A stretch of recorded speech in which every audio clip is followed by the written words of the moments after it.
Hi, I'm your host, Roseanne, a certified nutrition coach with a background in psychology. Here on Hey Sugar podcast, you will learn how to live a healthy and sustainable lifestyle without dieting. I'll be teaching you practical tips that you can incorporate in your unique lifestyle. I am going to help you break any dieting mindset traps and show you that a healthy and sustainable lifestyle is doable. I'm going to keep it simple and I'm going to keep it real. Now, you see, I was once overweight, I was once medically obese and had a diagnosis of high cholesterol. I've been able to keep my weight off and keep my cholesterol numbers to a healthy range for over the past 15 years. So if you're ready to change your life for good and create a healthy and sustainable lifestyle for yourself, then this is for you. Let's go. Hey Sugar, this is Coach Roseanne Kamau, and I'm very excited for this episode because what we're going to be talking about today is we're going to be really introducing this podcast. I'm going to be sharing with you exactly what it is that you're going to be hearing, what you're going to be learning from me. And most importantly, for those of you that may not even know my story, this is really a good episode for me to begin to share with you my story, who I am, why I got to where I am today, and why I do what I do today. And so we're going to get started right into it. So why Hey Sugar, and why are we talking about a sustainable fat loss lifestyle? Well, the reason we're doing this podcast is to really begin to show you, a woman who is busy, a woman who is struggling, or even any man out there that is struggling with their weight, who has struggled year after year trying to lose weight, maybe gone on diet after diet, trying to live the lifestyle that you know you are meant to live in a body that you know you are comfortable in. What we're going to be doing is I'm going to be helping you dispel all the dieting myths that are out there. I am going to help show you what sustainability looks like for you. And we're really going to be delving deep into a wide array of things, because when I talk about a sustainable lifestyle, one of the things that a lot of people don't realize is we have so much that goes on in our lives. We have either careers. Some of us are either in school, some of us have marriages, maybe we have kids, maybe we are parents, maybe we're taking care of aging parents, maybe we have businesses that we're doing, maybe we've been employed, we are managers running all these big departments, these organizations. And what a lot of people tend to do is when life happens and you are juggling career, you're juggling school, you're juggling kids, you're juggling your own life, because seriously, how many of us are also trying to get ourselves together? I know I am. All that brings up all these types of emotions on the inside of us. And so what we end up doing for majority is we end up using food to quell down our emotions. We use food because we don't want to feel the pain that we're going through. We use food because we don't want to feel the uncomfortableness of creating that boundary with that toxic friend. We feel some kind of way because we're not able to say no. And especially if you're a woman, we've been conditioned to say yes from a young age. If you're a woman, you're probably not able to say no to your boss who is piling up all this work on you. And so what you do is you say yes, but you really mean no. And then what you end up doing is, because you feel all kind of things on the inside, anger, frustration, resentment, we use food. And then now what ends up happening is, when you're using this food, you create two issues. You have that original issue that you had, and then now you compound and add another issue where you're dealing or using food to deal or help with your emotions. So you have two compounding issues. And so when my clients come through and I'm teaching them and I'm coaching them, I'm always telling them it's really not necessarily about food. Yes, we're going to talk about food. Yes, you're going to know how to eat. But I even have so many who say, I know what to do, I know how to eat, I know exactly what needs to happen. But I've always said, for a sustainable lifestyle to be livable, to be able to, for you to be able to live a healthy and sustainable lifestyle, you would need to be able to confront all the internal stuff that's going on the inside of you. Creating those boundaries, letting go of those toxic friendships, having that difficult conversation in your marriage, creating boundaries with your kids, telling your boss no, right? We're going to have to deal with all these issues, figuring a way to navigate around them so that we're not using food for medication. We're not using food as medication to medicate what we're feeling. So this is what we're going to be talking about. How do we create a sustainable lifestyle?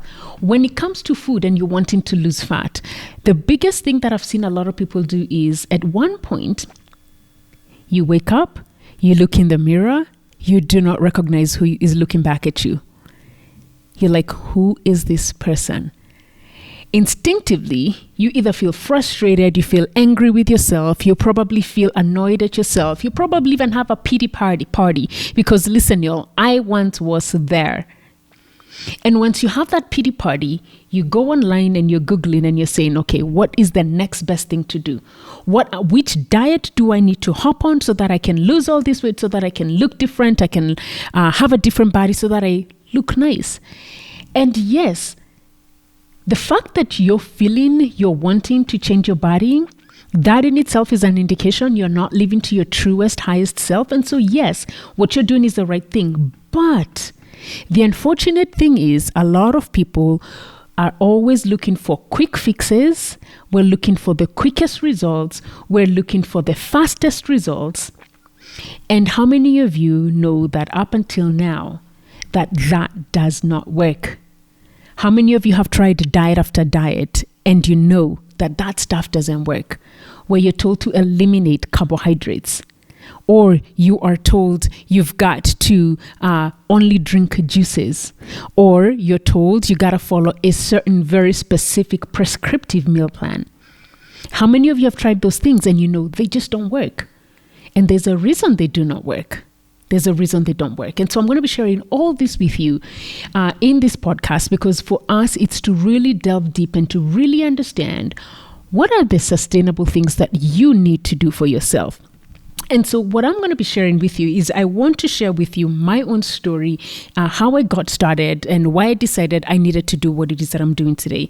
And so we're going to go back so many years ago. I was actually, after having our first daughter, I went for a regular doctor's checkup. But before I went for a regular doctor's checkup, which is something, by the way, I encourage you to do, and it's something that I've done for years, like every year I would just go just for a physical checkup. But before we even go there, I'd already gained a ton of weight. I had noticed that climbing up the stairs at home was becoming problematic. As soon as I got to the first landing space, I had to stop to take a pause and catch my breath because I was breathless.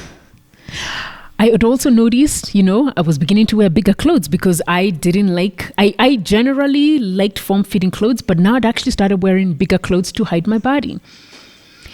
And the fact that I also love high heels, I'd realized anytime I'd wear my high heels, my knees would hurt and my back would hurt because it just felt like I was carrying something heavy. Just felt like I was carrying extra weight. But even with all these symptoms, even my lower back especially, that's usually one symptom and one sign that I know when I'm gaining weight. My lower back, for whatever reason, just takes on that heat. And so I knew, and my body was already telling me and talking to me and saying, girl, we're headed in the wrong direction. But was your girl listening? She was not listening. She just kept on living. But I was aware. I was completely aware. And for me, even, I had no energy. Like sleeping consistently, feeling moody, feeling depressed, like episodes of depression. And all these things were going on, but still I wasn't doing anything. And so it's not until I went for a doctor's checkup, a regular doctor's checkup, and I got a call back. And let me tell you, whenever you get that call back, at least because that's what my sisters had told me. My sisters are in the health field, and they'd always said, anytime your doctor calls you, and anytime you go to see a doctor, and the doctor gives you, anytime you go to see a doctor, and then they call you back the next day, they say, come into the office, just know something is off. Now, this time, by the way, we were living in the suburbs of Lower Massachusetts, so towns away from Boston, Massachusetts. So you'll probably hear me say Boston, but I say Boston, even though it was like 40 minutes away in Lowell. So when I got that call back from my doctor, I knew something was amiss, because I knew what my sisters had told me: when you get a call back, that's what happens. So Roseanne goes in to see the doctor, and obviously he sits me down in his office and he says, okay, Roseanne, so we've got your labs back. Everything looks good, but there's this one number we do not like the way it looks. And so he goes on to tells me that my cholesterol is high. Now, I want you to hear me, because this time I was 29 years old. I just had my daughter. And I'm thinking, how does one have high cholesterol when they're 29 years old? In my head, cholesterol was only an old man's disease. In my head, you get cholesterol when you are a man in your 90s and you are checking out. That's what I thought that was. And so you can imagine, as a young 29-year-old, new parent, new mom, and you've been given this, what I considered a grave diagnosis of high cholesterol.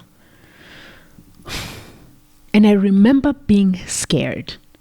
And I remember it hitting me like a ton of bricks. And I specifically remember walking down those stairs in downtown Lowell. And as I was walking home, I am thinking, oh my God, am I going to get a heart attack now? Oh my God, who's going to raise my daughter? Oh my God, my family. That's what I was thinking. And as I was walking out, the doctor, by the way, has given me a 3 pamphlet. It's a 3-page paper, the trifold. So it has information. It's like, here is all this information. Now go and come back, see me in 3 months. And if your numbers are not where they need to be, we're going to start you on medication. Now, this page paper, in my head, I'm thinking, how surely do you give me this grave information and just give me 3 pages of paper? Because if you're giving me this type of information, you got to give me a boatload of information so that I can go read up and understand and see what are the things I need to do to fix my body. And that's when my journey started. And the first thing I want you to know about a sustainable lifestyle is that sometimes, even as you are moving in life, sometimes as life is happening for you, you will always have some form of some crisis may come on. And if you take on this crisis as a learning lesson, something big is going to come out of it. Now, I'm able to say this because I'm on the other side of it. But in that moment, I told you I was scared. I was frustrated. I was angry. But I was mostly scared. That's the predominant feeling that I had, fear. Who's going to raise my child? Am I going to die of a heart attack? My goodness, is my life ending this way?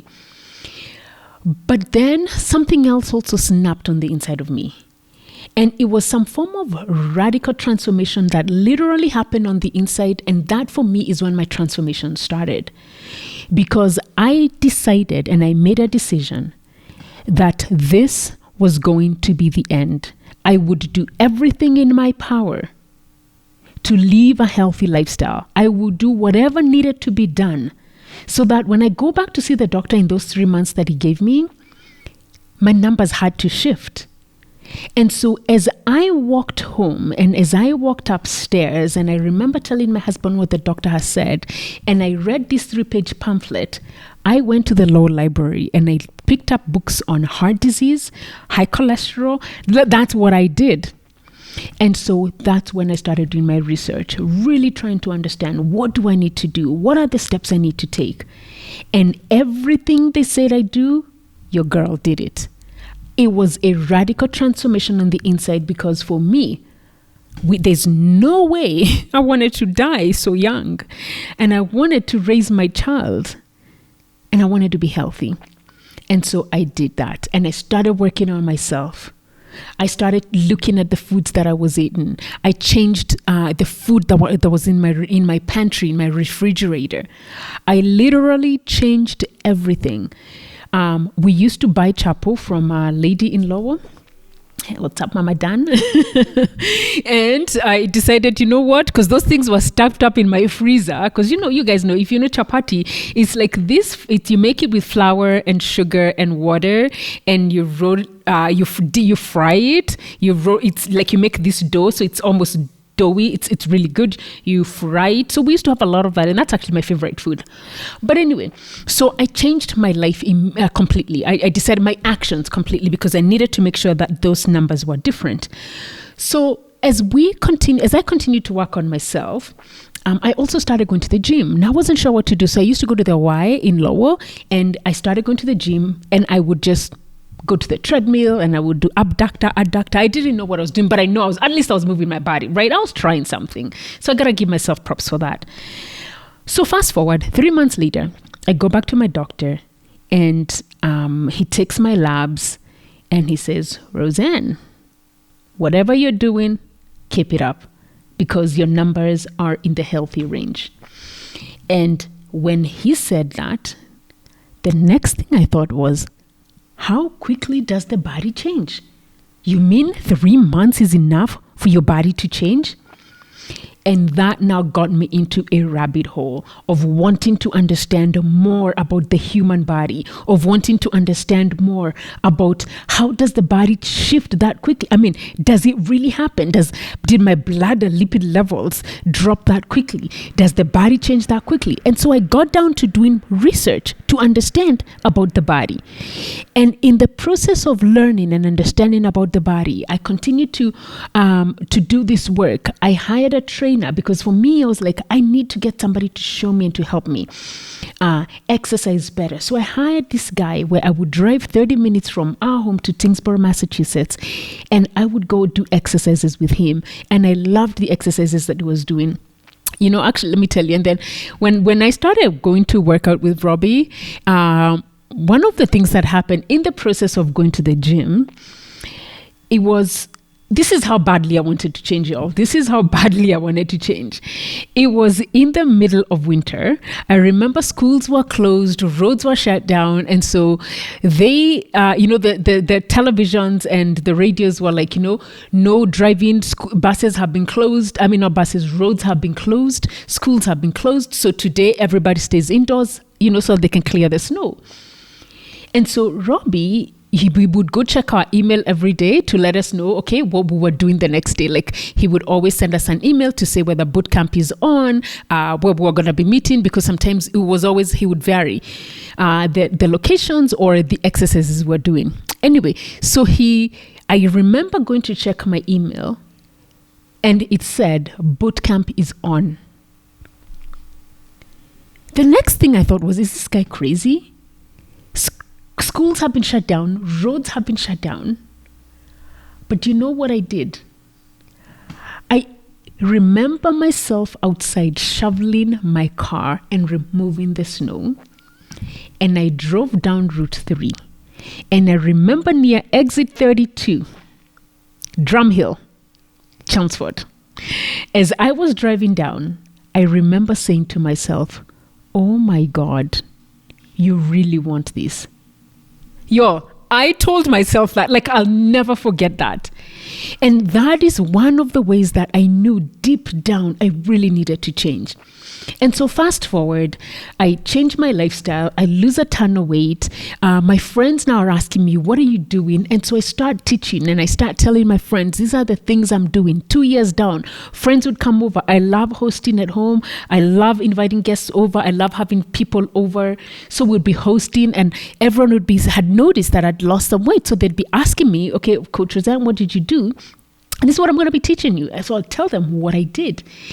And so at some point, now remember, I am staying at home with my kids. I've had 2 children, by the way. At this point, I am staying home with them and I'm deciding, okay, now I kind of want to go and do something for myself. I kind of want to go and go back to work. I want to go back and do something for myself.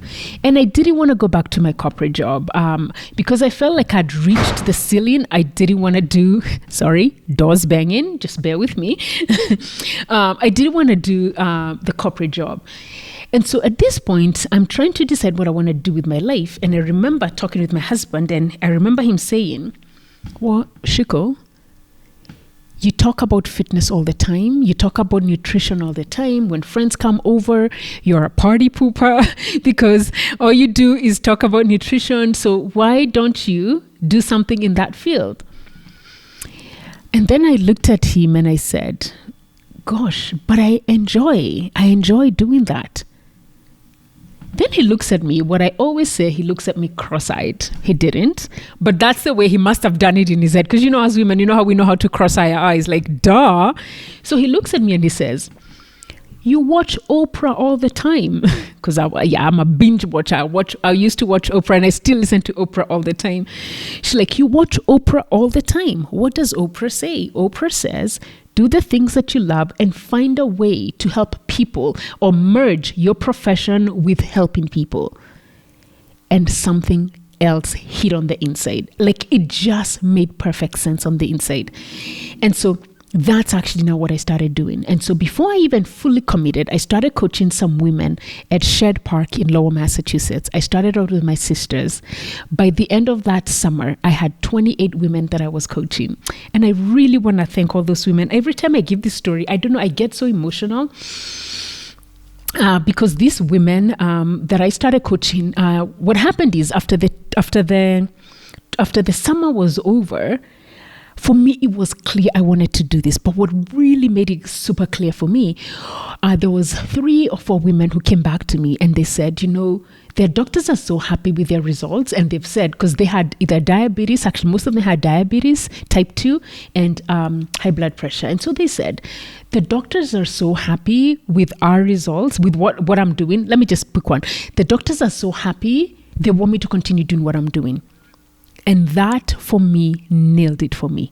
Because all we did was change their nutrition a little bit. All we did was move their bodies. All we did was work on de-stressing themselves. And it was so easy and so simple. And then I decided I'm going to get certified. And so I became a certified trainer, a certified nutrition coach. And I've been doing this for over the last 11, 12 years now, helping women lose fat without dieting so that they can create a healthy and a sustainable lifestyle for themselves. And it started in Lowell, Massachusetts with my sisters who I love so dearly, who've supported me for all these years, and the women of hope specifically, who literally brought in so many women in Lowell, Massachusetts. And to them, I am forever grateful because they saw in me something that I couldn't see in myself, and they came in droves, and for them I am so grateful. And so what we've been doing is I've been helping women. What I've been doing over the years is helping women. And one of the things that I want you to recognize that we're going to be doing in this podcast is I'm going to be showing you and to recognize and to notice that sometimes it's not the tactics that I'm missing. Sometimes it's not the application of the thing that you're wanting to do that's missing. Because most of you have probably done diets. Most of you have probably know exactly what to eat. But for most of you, the question is, why are you not able to implement it on a day-to-day basis? Why is it that you seemingly getting stuck? Why is it that you know what you're supposed to be doing, but you're finding yourself not moving in the direction that you need to move? And this is what this podcast is going to be doing. We're going to be helping you unravel everything that's going on the inside, because once you figure what's going on the inside, everything on the outside begins to manifest itself. Once you drop what I call the mental weight, once you drop off the drama that's going on the inside, in your brain, in your head, and on the inside of you, once you're able to figure yourself out, everything else that you're wanting to do to become healthy is going to be able to manifest. It becomes easier to do it. And so we're going to be talking a lot about how you think about your weight loss, how your mind processes the things that you're going on in your own lifestyle, your relationships, the things that are processing on in your lifestyle when you're changing careers. How do you process all that? Because those are the things that actually cause a lot of women to derail. If you're not, because what we end up doing is we're using food to medicate. If you become uncomfortable in a situation at work, instead of confronting your boss or your workmate, you're using food. You'd rather suffer. And so you use food to medicate those issues. So these are the issues that we're going to be talking about. And so I want to thank you for joining me. Thank you for listening. And as always, remember, you've got one life. You've got one body, and I want you to treasure it.